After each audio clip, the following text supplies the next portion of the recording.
Ça c'est l'apôtre Jean qui le dit dans son évangile, Dieu a placé la parole. Amen. Amen.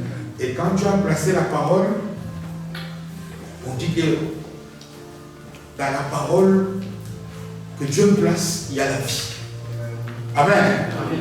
Voilà même le livre de la Genèse nous montre que quand Dieu parle, là où il y avait l'informe, le vide, Alléluia. Dieu donne la forme et le remplit. Parce que c'est la parole de Dieu qui bouge de tout. C'est la parole de Dieu qui nous donne ce dont nous avons besoin. Aujourd'hui, deuxième dimanche de cette année. Une semaine, jour pour jour, nous voici en 2023. Amen. Amen. Une nouvelle année, on dit une nouvelle année, ce n'est pas une année qui s'ajoute aux autres. Non. Une nouvelle année, c'est une nouvelle saison qui s'ouvre à toi. C'est une nouvelle période. C'est encore 12 mois que Dieu nous donne pour pouvoir aller là où on n'a pas pu être l'année passée. Pour pouvoir faire ce qu'on n'a pas pu faire. Dieu a mis comme une sorte de reset, remise à zéro. Tout dépend de toi. Tout dépend de moi. Si moi et toi, chacun, là où il est, nous consentons à vivre autrement, nous allons le voir et nous allons le témoigner. Amen. J'ai donné comme titre mon petit message, nous avons cette scène aujourd'hui. Dieu m'a ouvert une nouvelle saison cette année. Dieu m'a placé devant des nouvelles opportunités. Quel jour aujourd'hui? Quand nous pouvons passer des cultes et que nous voyons maman patience là. Ce n'est pas une joie ça. Mais Dieu peut faire encore plus. Amen. Non seulement il peut faire, il va faire encore plus. Quelle grande saison quand nous pouvons voir notre choriste, elle est où? Que nous voyons cette personne qui il y a peu de temps était toute couchée. Aujourd'hui quand on dit il faut acclamer, il acclame le Seigneur avec nous. C'est que Dieu est en train de nous conduire avec puissance et il voudrait que nous puissions encore témoigner. Encore, vous savez, il y a deux mots en français qui sont très souvent confondus. La bonté et la bienveillance. Amen. Amen. La bonté sont de bonnes choses que, par exemple, Dieu peut faire au monde. J'étais malade, Dieu m'a guéri. J'ai besoin de quelqu'un qui est altruiste. Quelqu'un qui veut rendre la vie de quelqu'un d'autre heureuse. Il est bon. Mais à côté de cela, Dieu nous donne une autre qualité qu'on appelle la bienveillance. La bienveillance, c'est être capable de reconnaître les bienfaits de l'autre. Amen. Amen. Amen. Être capable, Dieu nous demande, Dieu est bon, oui. Mais Dieu veut que nous soyons bienveillants. Que nous puissions reconnaître, rien que ma présence, en 2023, c'est que Dieu est bon. C'est que je suis reconnaissant. Nous lui avons rendu les actions de grâce le dimanche. Et nous voulons le faire chaque année. Mais nous voulons faire plus. Dieu nous a donné encore 12 mois. Nous avons consommé une semaine. Si Dieu te demande le bilan de cette semaine, dis-moi, est-ce que tu vis comme en 2022? Ou tu n'as que la soif? As-tu de fils qui commencent par avoir la soif de vivre autrement cette année nouvelle? Vous savez, les gens qui doublent des classes, pour ceux qui vont encore à l'école, ces gens-là ont encore plus de difficultés à échouer que ceux qui vont en tout début. Parce qu'ils croient déjà tout connaître. Alors que l'année passée, ils avaient échoué. Nous sommes comme des gens parce qu'il y a des tas de choses qu'on devait avoir, des bonnes notes qu'on devait avoir de la part de Dieu, qu'on n'a pas eu. Mais ne soyons pas distraits. Amen. Dieu nous a ouvert une nouvelle saison. Dieu veut que nous puissions reconquérir la reconquête. Le temps que nous avons perdu. La santé que nous avons perdue. Dieu veut que nous puissions rattraper ce qu'il y a en nous qu'on devait déjà avoir. L'apôtre Paul dit, vous qui déviez aussi longtemps que l'héritier bébé spirituel. Il vit comme un enfant. Pourquoi? Parce qu'il n'a pas conscience de ce qu'il est. Parce qu'il n'est pas, il est comme un esclave. Nous sommes encore les esclaves des médecins. Nous sommes encore les esclaves des hommes. Alors que nous sommes les héritiers. Nous allons aujourd'hui, au travers d'un texte connu, qu'on a déjà lu dans cette assemblée, essayer un peu de marquer quelques points. Quelques points par lesquels chacun d'entre nous va commencer son changement pendant cette année nouvelle. Amen. Nous tournons nos Bibles dans le livre des Actes, au chapitre 3e. 3e chapitre du livre des Actes. Ce miracle qui a beaucoup de leçons. Aujourd'hui, nous allons en tirer encore d'autres. On les a bien ici. Le texte de la Bible ont des messages infinis, ont des révélations infinies. Amen. Hein? Nous allons au travers de ces grands miracles, chacun d'entre nous, essayer de voir ce qu'il doit faire pour que le temps que tu avais perdu, tu puisses le rattraper. Actes des apôtres, au 3e chapitre, et nous lisons la parole de Dieu à partir du 1er verset. Il était ici. Pierre, l'apôtre Pierre, et Jean montaient ensemble au temple.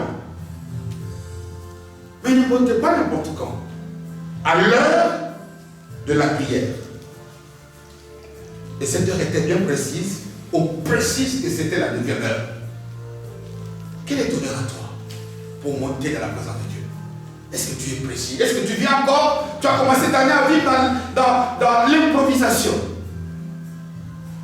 Pour Jean et Pierre, ils montaient au temple ensemble et leur heure était connue. C'est-à-dire qu'à cette heure-là, tu peux leur donner autre chose. Ça, c'est l'heure de la prière. Deuxième verset. Il y avait un homme boiteux de naissance, qu'on portait et qu'on plaçait tous les jours à la porte du temple, appelé la Paix, pour qu'il demandât l'aumône à ceux qui entraient dans le temple. Cet homme, voyant Pierre et Jean qui allaient y entrer, leur demanda l'aumône. Pierre, de même que Jean, fixa les yeux sur lui et dit: regarde-nous. Et il les regardait attentivement, s'attendant à recevoir quelque chose d'eux. Alors Pierre lui dit: je n'ai ni argent, ni or, mais ce que j'ai, je te le donne. Au nom de Jésus de Nazareth, lève-toi et marche. C'était verset. Et le prenant par la main droite, il le fit lever. Au même instant, ses pieds et ses chevilles devinrent fermes. D'un saut, il fut debout, il s'est mis à marcher, il entra avec eux dans le temple, marchant, sautant et louant Dieu, parole du Seigneur. Amen. Amen, amen, amen. Voici une nouvelle saison que Dieu a ouverte dans la vie de cet homme. Cet homme qui, lorsque nous lisons le passage, on nous dit que il était boiteux de naissance. Cet homme qui, parce qu'il était boiteux, le Jean l'a mené et l'a placé devant le temple. C'est-à-dire que la vie de cet homme, lui-même s'était déjà fixé une limite. Je suis boiteux de naissance, c'est fini pour moi. On me place tous les dimanches devant la porte du temple et que les gens de bonne volonté puissent m'assister. Amen. Amen. Moi, j'aimerais qu'au début de cette année, par où nous devons commencer le changement de notre mentalité, c'est que refuse toute situation qui te maintient au minimum. Amen. Amen. Beaucoup d'entre nous ici, il y a des situations où on se contente du corps, ça c'est ce que Dieu m'a donné. Ce n'est pas ça. Dieu nous veut au maximum. Amen. Amen. Dieu ne veut personne au rabais. Je veux nous demander une chose. Que ceux-là qui sont rentrés avec des idées petites, avec des idées de se contenter, moi je refuse. Même des choses que Dieu m'a données, que je peux, pour lesquelles je peux être bienveillant envers lui. Mais je lui demande qu'il augmente encore. Amen. Et il faut déjà avoir cette mentalité. Il faut refuser la vie comme celle de cet homme qui, lui, on lit le texte. Nulle part on dit qu'il se battait. Nulle part on dit qu'il avait une idée. Non. Lui, sa vie, c'était quoi? Les gens me prennent, ils me placent devant la porte du temple.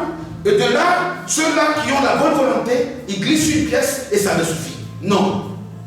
Parce que cette pièce, ils pouvaient peut-être s'acheter à manger et à boire. Bien-aimé, ne te contente pas tout simplement cette année au manger, au boire. Réclame à Dieu plus. Amen. Dieu dit ceci jusqu'à présent. Ça, c'est Jésus qui le dit. Vous ne m'avez encore rien demandé. Moi, je veux que vous puissiez me demander afin que votre joie puisse devenir encore beaucoup plus grande. Amen. Nous avons un Dieu de l'infini. Nous avons un Dieu qui est ce qu'on appelle une source intarissable. Pense déjà de cette première semaine. Désire plus. Dans tes prières, quand tu pries, ne dis pas à Dieu, donne-moi moins. Dieu, donne-moi le maximum. Amen. Amen. Mets-moi au sommet de toutes choses dont tu as besoin. Et ici, ces choses, c'est bien de le vouloir. Mais le parcours de cet homme va nous montrer que vouloir des choses, c'est une chose. Amen. Amen. Mais arriver à les concrétiser, il y a la part de Dieu et il y a ma part à moi. Amen. Amen. Amen. Parce que Dieu crée un jardin qu'on appelle le jardin de Délices. Le jardin où il place l'homme et la femme, Adam et Ève. Le jardin d'Éden, on dit qu'il y avait tout. Mais Dieu dit, garde et protège. Parce que si vous ne le faites pas, vous allez souffrir. Deux choses tout simplement que Adam et Ève n'ont pas pu. Savoir garder et savoir cultiver. Regarde comment le monde souffre. Oui, c'est bien de vouloir le maximum. Dieu te dit d'abord de garder ce qu'il t'a donné. Mais surtout aussi d'y travailler. Cultiver, ça voudrait dire j'ai une graine. Je la sème parce que je peux avoir plusieurs graines. On nous appelle, nous sommes des enfants de Dieu, mais on nous appelle aussi, nous sommes des serviteurs de Dieu. C'est à nous de faire des choses. C'est ceux-là qui vont se contenter tout simplement d'attendre. Ils risquent encore d'attendre très longtemps tout au long de cette année. Vous savez, lorsqu'on regarde le film de la fin de l'année passée jusqu'à aujourd'hui, essayez un peu de voir le film que l'ennemi tente de faire passer devant nous. Des deuils, des maladies, des difficultés. Pas plus tard encore qu'avant-hier, on apprend par exemple que la maman Sylvie, sa maman est décédée. Tout ça, c'est pour nous distraire. Jésus dit, ayez le regard fixé sur qui? Sur la croix, sur lui. Qu'on ne regarde pas, parce que des morts, on va en connaître encore. Des maladies aussi. Mais sur toi, les serpents brûlants peuvent te mordre. Et que tu lèves toujours tes yeux vers la montagne. Là, de la montagne, tu auras le secours. Amen. Amen. Parce que c'est sur la croix qu'il y a la victoire. Ce n'est pas en regardant aux morsures des serpents. Ce n'est pas en regardant aux difficultés. Je l'ai dit pourquoi? Parce que garder et cultiver, bien même, il va y avoir des tas de combats que nous devons livrer. Il va y avoir des tas de défis que nous devons relever. Il y a le premier combat d'abord. La plupart d'entre nous ici, quand on parle du combat, les gens voient directement le diable. Non! Si tu es réellement un enfant de Dieu, chrétien de nouveau, le diable a déjà été vaincu. Le diable ne peut te faire des choses que lorsque toi tu lui ouvres des portes. Amen. Amen. Le premier combat. Vous savez, Dieu appelle le diable notre ennemi. Nous nous confondons, nous croyons que le diable est comme l'opposant de Dieu. Non. Non. On lui donne les pouvoirs qu'il n'a pas. Le diable est notre adversaire. Il est à notre niveau à nous. Il n'est pas au niveau de Dieu. Quand nous prions, nous disons que Dieu est comment? Incomparable. Amen. Dans nos comportements, nous avons tendance à penser que Dieu peut me donner et le diable la vie. Ça n'a pas de sens. Dieu est au-dessus et dessus. Lorsqu'on arrive, ça c'est le dessus, Maintenant, quand tu vas au-dessus, c'est ça la place de Dieu. Donc, nous devons penser que le diable a déjà été vaincu et le plus grand combat que nous devons chercher d'abord à vaincre, c'est d'abord contre notre propre moi, notre propre personne, notre propre manière de marcher. Il y a des choses qui doivent changer.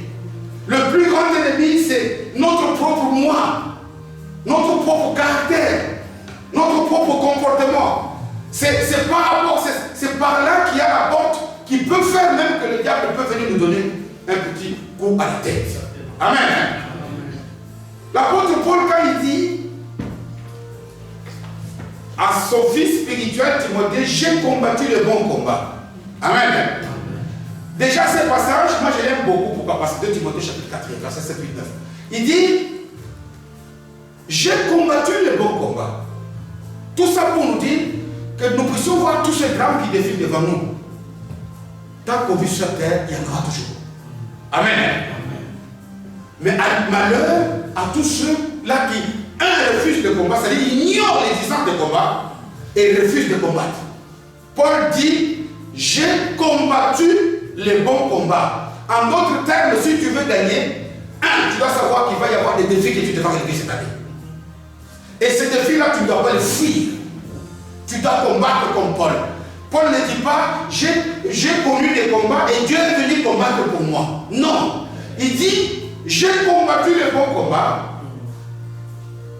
Et il a Jésus qui précise que c'est lui-même qui l'a fait.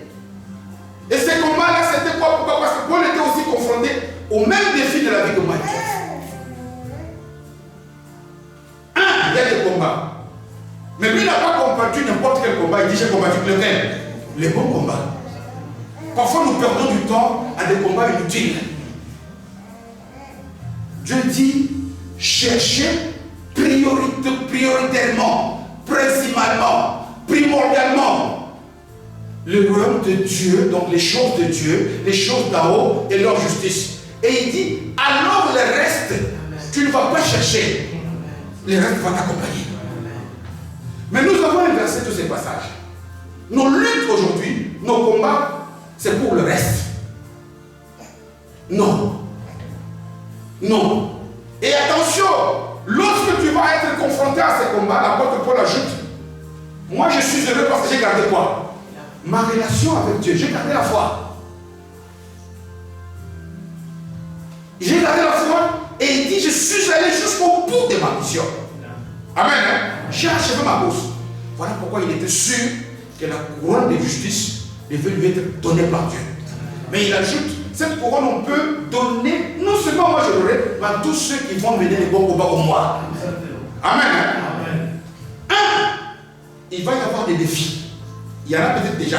Tu dis, ah, cette année a mal commencé. Non. Nous avons dit la semaine passée, nous devons effacer de nos têtes de fausses croyances. Amen. Hein?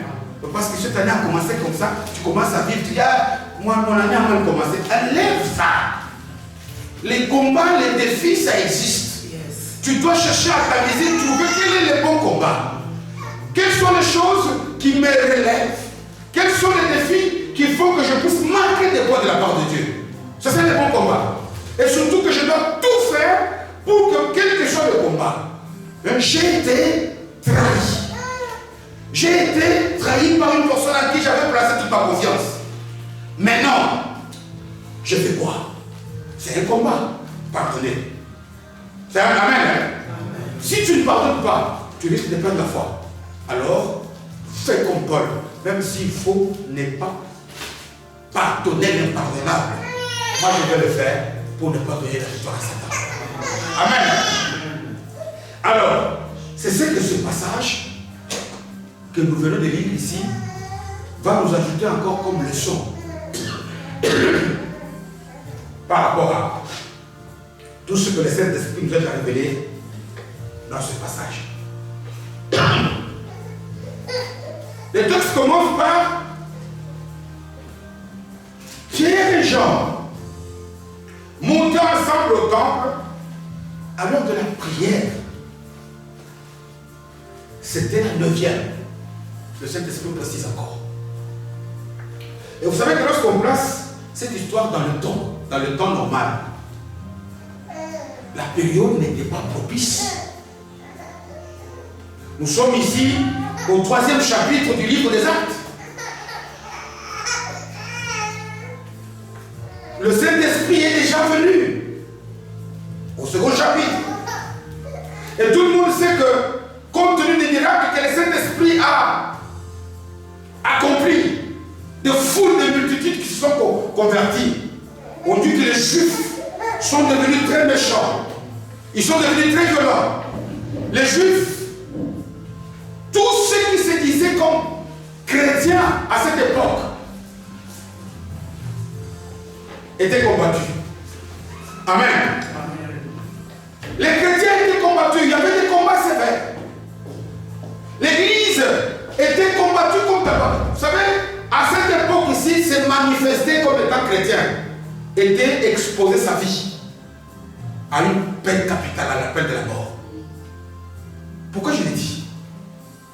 Je l'ai dit pourquoi? Parce que malgré ce scénario, cette période difficile, malgré que les conditions n'étaient pas réunies pour que les chrétiens puissent aller au temple, le texte commence: Pierre et Jean allaient au temple à l'heure de la prière, c'était la 9e heure. Et je commence ici par nous dire, et c'est ça le premier challenge que le Saint-Esprit te lance à toi et à moi. Combien la plupart d'entre nous ici, parfois c'est très difficile de donner la priorité aux choses de Dieu parce qu'on dit mais le travail m'empêche. Parce que les conditions, nous, toi tu attends quoi? Parce qu'ici on parle que de la prière. Moi j'aimerais que chaque année dans la vie, dans la marche spirituelle de chaque chrétien, tu fasses ton programme personnel. Pour quand est-ce que ça c'est mon heure pour méditer la parole, ça c'est mon heure pour prier, ça c'est mon heure pour chercher l'intimité avec Dieu. N'attends pas, ici les choses n'étaient pas faciles pour Pierre et Jean. Toi au moins, la difficulté que tu encours, c'est peut-être le fait que l'épaule est fatiguée. Mais Pierre et Jean, eux, pouvaient se faire tuer. Malgré que c'était compliqué, eux ils viennent. Ils avaient une heure. Est-ce que tu as déjà commencé par organiser ta vie spirituelle? Ça marche spirituelle. Nous sommes encore au début de l'année. Moi, j'aimerais que chacun d'entre nous ici, dans sa marche avec le Seigneur, Dieu ne t'a pas dit, donne-moi une semaine de jeûne et de prière. Il te dit, regarde dans ton calendrier, mais fais ton programme. Mais si c'est une minute, cette minute-là restera à moi. Hein? Le psaume, la 50, je pense, David dit, Dieu n'a pas besoin parfois de beaucoup de sacrifices que nous faisons. Hein? Manger, il dit, si j'avais faim, si j'avais soif, ce n'est pas vers vous que je me tournerais. Mais il nous demande une chose. Nous devons accomplir nos vœux. C'est-à-dire que ne fais pas des vœux en vain. Mais moi, je voudrais que chacun d'entre nous ici, à partir de ces débuts d'année ici, ils soient aussi précis dans le temps qu'ils consacrent au Seigneur. Quelles que soient les difficultés, il y en a. Le travail t'empêche. La maladie, la santé. Je ne sais pas qu'est-ce qui t'empêche. Oui, Pierre et Jean ici, eux aussi, connaissaient beaucoup de difficultés. L'église était persécutée, les gens se cachaient. On avait déjà tué même des apôtres, comme le Jacques, comme les autres. Mais malgré ça, l'épître précise que Pierre et Jean avaient une heure d'intimité avec le Seigneur. Ici, je ne parle moi pas tout simplement de prier tout simplement. Que chacun d'entre nous ici commence cette année par organiser le temps qu'il consacre à sa relation avec le Seigneur. Que dans ma journée, dans ma semaine, dans mon mois, quand quelqu'un m'appelle, il sait que le lundi à 13h, lui prie. On ne le cache pas, parce qu'ici, si le texte précise que Pierre et Jean, ce n'est pas Pierre et Jean qui parlent, c'est le Saint-Esprit qui parle ici, qui donne, c'est que ces gens-là avaient fait de cette heure une coutume, une habitude, à tel point que tout le monde pouvait témoigner. Attention, ça c'est l'heure de prière pour Pierre et Jean. Ça c'est l'heure pour rechercher l'intimité avec Dieu. Ça c'est le point numéro 1, sur lequel chacun d'entre nous ici, c'est un défi. c'est un combat, c'est une difficulté, ça ne sera pas facile. Mais ce que le Saint-Esprit demande à chacun d'entre nous ici, c'est l'organisation. Amen. Regardez, lorsque les élèves vont à l'école, le premier jour, le frère Adam et le frère avant est ici, je crois qu'il va témoigner après mon message, il va passer devant. Le premier jour, on nous donne quoi? On nous donne les, comment on appelle, je te donne une plante. C'est quoi ça? L'horaire, voilà. Parce qu'on ne peut pas aller à l'école comme ça, et l'horaire, organisons-nous. Les chrétiens ont vu un désordre. On panique avec des prières paniques parce qu'on est devant de dire, on va prier, on fait du bruit. Vous connaissez ce passage? On n'a pas oublié, même si on s'est vu il y a très longtemps. C'est Papa Roger qui me le donne ce fois où des gens prient, des gens louent, des gens chantent. Dieu dit, arrêtez-moi ce bruit. Il y a parfois des prières qu'au ciel, les anges se couchent, Saint-Esprit dit à ces gens de s'arrêter. Leur bruit me dérange. Parce que ça fait, vous savez, quand on fait des choses en désordre, c'est quoi la musique?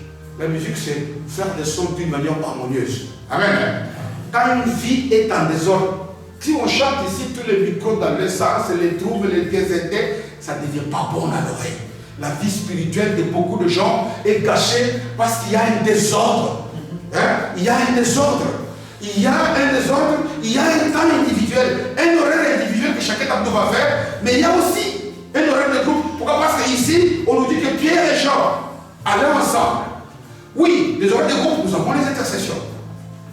Nous avons, Dieu nous a fait. Vous savez, la Covid, si on peut en tirer quelque chose de positif, pas de la maladie, mais ça fait qu'on a découvert nous tous les histoires de gens de Zoom.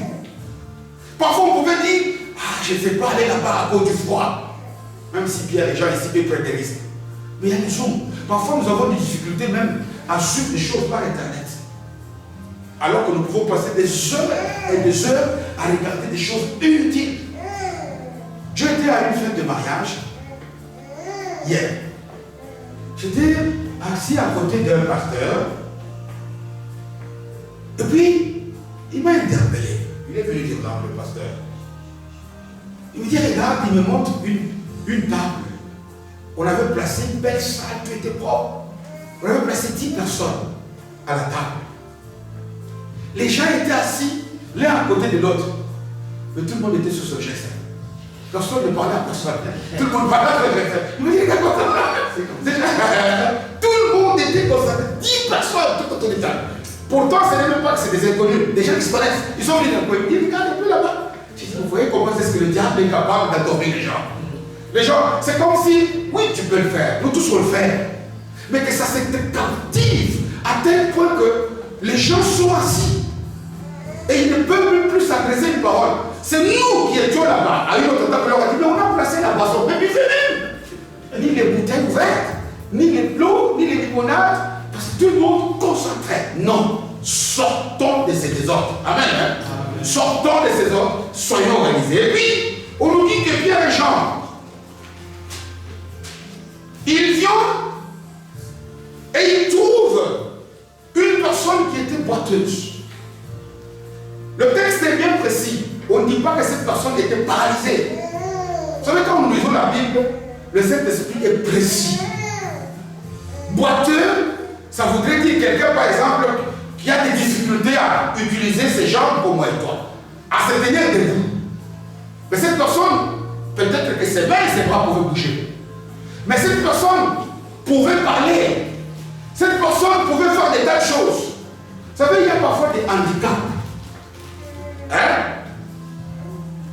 Il y a des choses, des handicaps qu'on peut avoir, mais qui empoisonnent toute notre vie. Amen. On peut, si nous ne faisons pas attention à ça, je pense que c'était pendant l'intercession que le maman Agène nous a exhorté sur l'histoire de Bartimée, n'est-ce pas? Ou à la vie ou à la intercession. Bartimée ne pouvait pas voir, mais il a su. Il a eu la guérison. Pourquoi? Parce qu'il avait la parole. Amen. Je peux ne pas voir, Il y a parfois des handicaps qu'on se donne dans la vie qui paralysent toute notre vie. Attention. On dit que l'homme est boiteux. Alors que cet homme peut encore peut-être parler. Non. Qu'est-ce qu'on constate? Il se met dans une situation de dépendance totale des autres. Amen. Organise ta vie spirituelle, nous sommes encore la première semaine. Organise ta vie avec le Saint-Esprit tout au long de cette année. Tu dois avoir un horaire précis. Il y aura des difficultés, des choses qui vont t'empêcher. Mais le bon combat, c'est dire que toi, handicap, j'ai dit que à 2 heures, c'est pour Jésus, quel que soit le but que moi je vais le faire. Amen. Et qu'il n'y ait aucun obstacle, qu'il n'y ait rien que tu manques. Parce qu'il y aura peut-être des choses que tu vas manquer. Mais n'aie pas tes yeux fixés que sur ce que tu manques. Parce que si tu fais de ce que tu manques, la condition pour la réussite dans ta vie, tu risques de devenir dépendant des gens comme cet homme. Amen. Il manque l'usage des jambes, mais voilà qu'il devient dépendant des autres. Que rien, que tu ne deviennes pas dépendant de l'argent. Même s'il te manque l'argent, dis que tu as Jésus. Même s'il te manque du temps, dis que tu as Jésus. N'accepte pas de te mettre sous la dépendance des autres. Pourquoi? Parce qu'on peut supposer, quand on lit les textes, on essaie un peu de l'extrapoler, que cet homme, on nous dit qu'il était boiteux de naissance. C'est-à-dire qu'il y a parfois des choses qui peuvent nous handicaper, mais pour lesquelles nous n'avons rien fait. Nous n'avons pas provoqué ces choses. Cet homme est né comme ça. Il y a parfois des handicaps, des choses qui peuvent faire que j'en manque, mais je n'en suis pas responsable. Mais la Bible nous dit, et je le répète encore, tous ceux qui vont avoir le regard fixé sur Jésus, c'est ceux-là qui vont être transformés de gloire en gloire par le Saint-Esprit et le Christ. Il dit, il y a le véritable serpent des reins qui avait été élevé sur la croix. Lorsque les serpents, les difficultés piquent, lorsque tes jambes ne savent pas marcher, regarde à Jésus, sois bienveillant. Dis que tu m'as encore donné le même pour parler. Tu m'as encore donné le même pour taper pour toi. Sois bienveillant envers Jésus. Ne regarde pas ce que tu manques. Pourquoi? Parce que lorsque tu manques ces choses, lorsque heureusement que Dieu aime, regarde cet homme qui était devenu dépendant. Lui qui croyait que la réussite de la vie d'une personne dépend du fait qu'elle n'est pas boiteuse. Non, c'est faux ça. La réussite ne dépend pas de ce que tu manques. Parce que regarde bien que lorsque même Dieu l'aime, Dieu veut enseigner à cet homme que ce n'est pas ce que tu manques qui va faire réussir ta vie. Mais lorsque Dieu lui envoie ces 2 enfants, Pierre et Jean, on dit que l'homme, il regarde s'attendant à ce qu'il puisse lui donner quelque chose. C'est là où moi, je refuse de... Lorsque tu regardes quelqu'un, lorsque tu t'attends, attends-toi plus par le monde tout simplement. Pourquoi? Parce que ces gens lui disent, quand ils lui disent, nous n'avons ni or ni argent. Ici, c'est une manière de parler français pour dire les choses précieuses, parce que l'or est considéré comme un métal précieux. Auquel toi tu t'attends, c'est rien. Mais nous avons quelque chose qui est au-dessus. C'est le nom de Jésus. Amen. Voilà pourquoi, bien aimé, et c'est par là que je vais terminer mon exhortation. Nous avons un nom devant lequel tout genou fléchit. Cette année, quelles que soient les difficultés que tu vas connaître, ne t'attends pas à le monde. Le monde, c'est des petites choses que les gens de bonne volonté peuvent te donner. Cette année, Portons le nom de Jésus comme un étendard. Amen. Amen. Comme un étendard. Amen. Cette année, portons le nom de Jésus comme le nom au-delà duquel le diable a été vaincu. Il y a des choses que tu manques, c'est vrai. Mais quitte la frontière comme cet homme était. Regardez que cet homme, il avait limité sa vie à tel point que lorsqu'on l'amenait, au lieu même de l'aider à aller dans le temple, on dit qu'on le plaçait à la porte. Il était à la frontière. Beaucoup d'entre nous, nous devons quitter la frontière. Il faudrait que lorsque les gens au loin nous voient, ils disent celui-là il est chrétien. Amen. Lorsque les gens nous voient, même s'il peut y avoir encore peut-être quelques déchets, ouvrons nos cœurs pour demander que l'Esprit du Seigneur puisse nous aider, le Saint-Esprit, à renouveler notre intelligence, à voir les choses autrement. Nous voulons marcher autrement. Nous voulons expérimenter la présence de Dieu. Je dis que cette année, Dieu nous a ouvert une nouvelle saison. Il a remis les compteurs à zéro. Tu veux témoigner toi aussi, le 31 décembre 2023, c'est encore possible. Amen. Amen.